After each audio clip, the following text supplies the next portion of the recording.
Question, do we need to follow any madhab? Okay. Do we need to follow any madhab? The first we need to understand what a madhab is. Madhab has different meaning. Originally the meaning of a madhab means an opinion. Okay, so my madhab, madhabi on this point, for example, is my opinion on this point is so-and-so. Okay, the opinion I follow on so-and-so is this point. That's originally what the word madhab used to mean.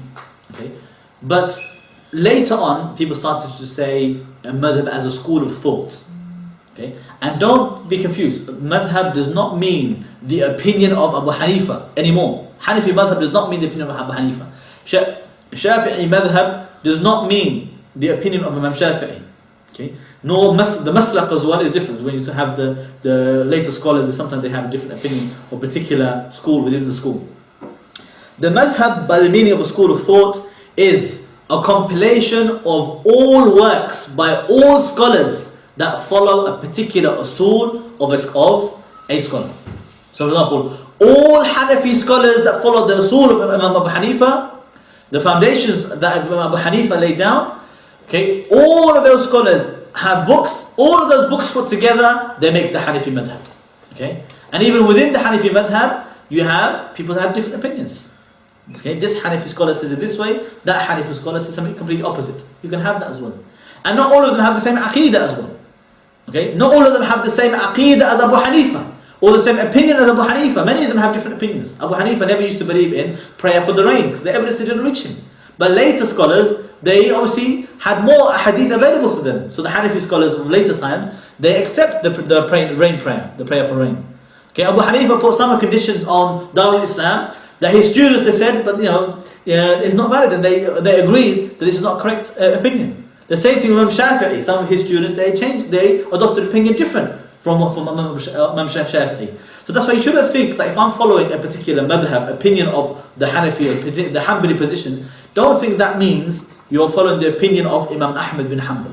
It's not always the case, especially in Aqidah. Because a lot of the scholars of the Hanafi, Shafi'i, Hanbali schools, they were not on the Aqidah of the four Imams. They had the Aqidah of the Murji, of the Ash'aris, or the Maturidis. They changed. Okay? So this is where the danger is. When people start to follow the madhabs, they cannot distinguish between what was from the Salaf and what was from later times.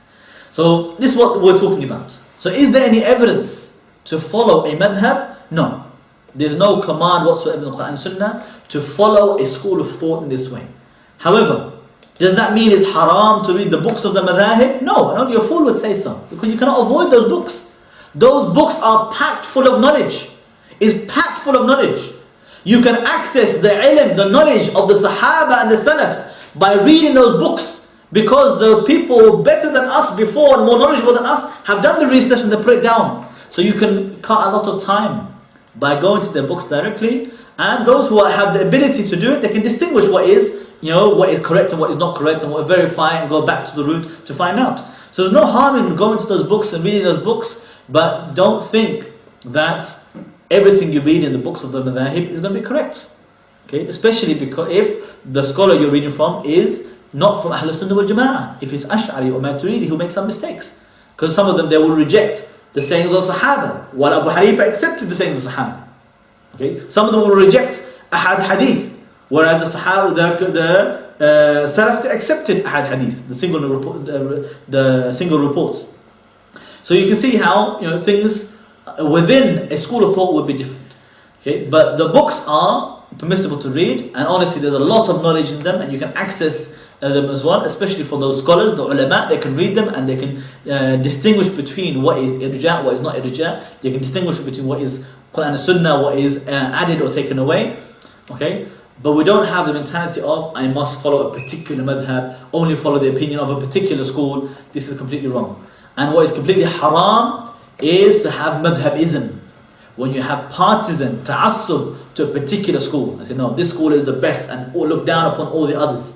Okay, and reject possibility of any other school to ever have anything correct. This is wrong. Okay, or to say whatever this school says is correct, even if the evidence looks like it's different.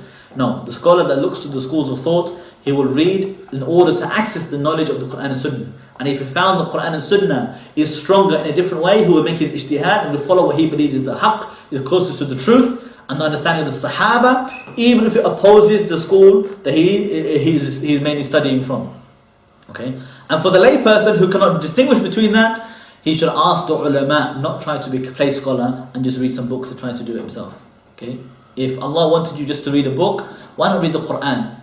Okay? If you want to read a book by so-and-so scholar and say, look, my ijtihad is to read this book and I follow whatever it says, read the Quran and follow whatever it says. It's much better. But if you don't know and do not have the tools to understand the Quran, then ask the ulama that you trust for your deen and let them make the ijtihad and distinguish what is correct in the books and what is not. Okay? Is the answer, inshallah, to the question.